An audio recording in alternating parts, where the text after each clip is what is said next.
Today we're going to talk about Donald Trump's indictment and the dangerous steps he's already taking in response to it. I interview MSNBC's Rachel Maddow about that indictment, whether it'll ultimately redound to Trump's benefit, and about her new podcast, Deja News. And I've got a clip from my new YouTube series called Democracy Watch with Democratic superlawyer Mark Elias, where we discuss the bombshell new Supreme Court decision that may very well flip control of the House to the Democrats, and some dangerous moves in Texas by Republicans. I'm Brian Tyler Cohen, and you're watching No Lie.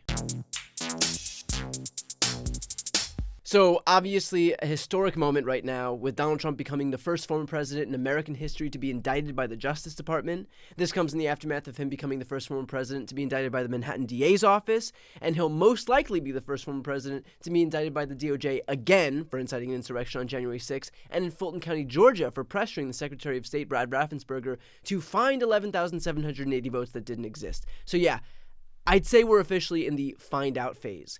Now, the most important part here, does Trump have a defense? According to the charges that were just released, not on God's green earth. Remember, his defense all along had been that he declassified everything because he had the right to declassify everything. Now, first of all, no, he didn't have that right. I spoke about this last week on the video podcast episode, but basically, Trump had the power as president to begin the process of declassifying most things, but there still is that statutory process that has to be followed. You don't just do it by fiat, and you don't do it by thinking it. And I could go into more depth here, but frankly, it doesn't matter. It's moot. And here's why. In the indictment, it says this, quote, "In July 2021, at Trump National Golf Club in Bedminster, New Jersey, during an audio-recorded meeting with a writer, a publisher, and two members of his staff, none of whom possessed a security clearance, Trump showed and described a plan of attack that Trump said was prepared for him by the Department of Defense and a senior military official. Trump told the individuals that the plan was, quote, highly confidential and, quote, secret. Trump also said, quote, as president, I could have declassified it, and, quote, now I can't, but this is still a secret. So that's it. His defense was predicated on this idea that he declassified everything, and so then the question became, what processes actually have to be followed by a president? Did he have that power? But again, all of that is moot now because it hasn't been declassified. And we know that because he himself admitted it. And then he also admitted, like the biggest fool on the face of the earth, that he then showed that classified material to people who weren't authorized to see it.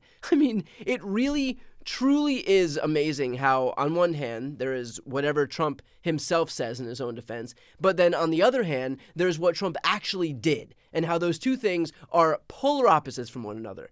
So again, he's got zero defense in this case, and he knows he's got zero defense here, and so he's pivoting now to his tried and true tactic of trying to stage a violent mob. He took to Truth Social and posted a photo of the courthouse where he'll be arraigned on Tuesday, along with the address and the words, all hands on deck, Trump document hoax rally, and wrote, see you in Miami on Tuesday, with the implication being, be there will be wild. Now, a couple things here. First off, anyone dumb enough to show up to be part of another violent Trump mob deserves what's coming to him. The DOJ has already arrested and charged over 1,000 people who broke into the Capitol on January 6th. So this idea that they won't be better prepared this time, especially with Trump's advance notice to do it again, just defies logic. And second, all of this is to what end? Like what, does Trump think that prosecutors are just going to not move forward with his trial if a bunch of cult members go out and get themselves arrested on his behalf? The only thing more pathetic than these attempts by Trump to protect himself is that he has fans who are willing to ruin their own lives for a guy who wouldn't lift a finger for them if they were on fire and he was carrying a bucket of water. But the fact is that if Trump seems especially desperate right now, that's because he should be. He's got no defense. He's contending with a home run prosecution, 37 charges. Honestly, his best bet would be just to throw his support behind some other Republican candidate who promises to pardon him. But one thing we can be absolutely sure of is that so long as there is breath in Donald Trump's body, he will never voluntarily cede power to anyone. And instead, he'll continue to run for office, and he'll continue to contend with a boatload of state and federal charges. And if that means he'll be running for president from a courtroom or the inside of a prison cell, which, by the way, he could legally do, then so be it.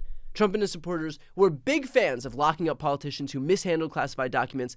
Let's see if that commitment to justice remains now that Trump's the one who's been indicted for it. Here's a preview of my interview with Rachel Maddow. Is there any planet on which this redounds to Trump's benefit, or is that just wish casting by the right? Because that's the message that they're trying to convey here. I mean, sure, definitely. You know, I mean, we now have experience with a former president and current presidential candidate being indicted. It happened 2 months ago to the same guy. And so we can actually look at the real world impact of that and see that it does appear to have benefited his poll numbers, benefited him in a way that maybe stepped on the stepped on the launches of his Republican presidential rivals, at least in the sense that it kept him in the center of the news, and it gave them all awkward questions that there's no right answer to from a Republican political perspective in terms of what they think about his criminal liability. So yes, we've seen it help him already. Now, should it help him? No. In the long run, is it a good thing to potentially be in prison and to be on trial in multiple venues for serious criminal charges? Like, maybe. But I mean, if it's going to help him in the long run, it means that in Republican politics, it's an asset to be a criminal. And that is that's a really radical political party. I mean, that then says less about the candidate and his alleged criminality than it does about the party that wants to reward something like that. If that makes somebody's go up in the esteem of your party, then your party is choosing that as one of its core values. And that's I mean, I feel like this is a moment not so much for Trump. Like, we kind of know what Trump did and who Trump is. It'll be interesting to see this play out, but this is a real question for the Republican Party. Is this your standard bearer? Is this who you think should represent your party to the country and the country to the world? And here's a preview of my new YouTube series, Democracy Watch, with Democratic voting rights lawyer Mark Elias. We're lucky enough to be able to do the first episode here in the immediate aftermath of a pretty bombshell Supreme Court ruling. You represented one of the plaintiffs in what became Allen versus Milligan. So first, can you talk about that case and how the court ruled? Yeah, so this is a really, really important case if you care about voting rights and redistricting. The state of Alabama, when it drew the new lines for its congressional districts, created one seat that allowed Black voters to elect their candidate of choice. We looked at the law, thought, you know what, there really need to be two seats that allow Black voters an opportunity to elect based on the population and the history of voter discrimination in the state. And that case went to a three-judge panel, three judges originally appointed by Republicans, two by Donald Trump, and they agreed with us. Well, from there, the case went to the U.S. Supreme Court, and today in a 5-4 decision, the court agreed that the Voting Rights Act, Section 2, protects the voters in Alabama and requires the creation of a second district. Okay, so what are the implications now for Alabama's maps moving forward? Are we gonna see that second majority minority district, and also does that count for both the federal districts and the state legislative districts? Yeah, so this was about the congressional districts. So we'll see that in the congressional districts. We're also probably going to see that in a couple of other states. Almost certainly in Louisiana, where my firm also sued to create a second minority opportunity district.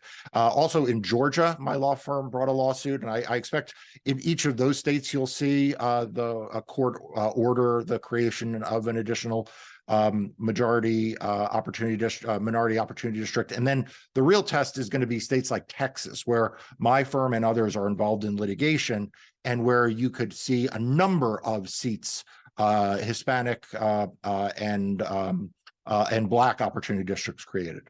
Okay, so is there a world in which the court doesn't add additional minority opportunity districts in these states that you've mentioned? You mentioned Louisiana, Georgia, and Texas.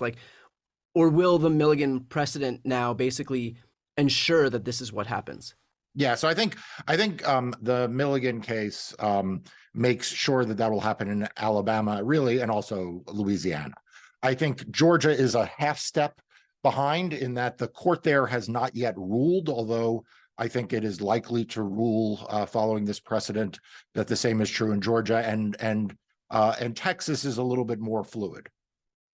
Now, this is kind of a jaded question here, but if anything is come out of watching this political meltdown over the last few years. It's that you become jaded. But why would the court rule this way? Because at least from my perspective, this is a pretty unaccountable branch of government. The conservatives on the court are exceedingly political, and they've allowed their partisan affiliations to color most of the rulings that they've passed down thus far. So why kind of allow this, so to speak?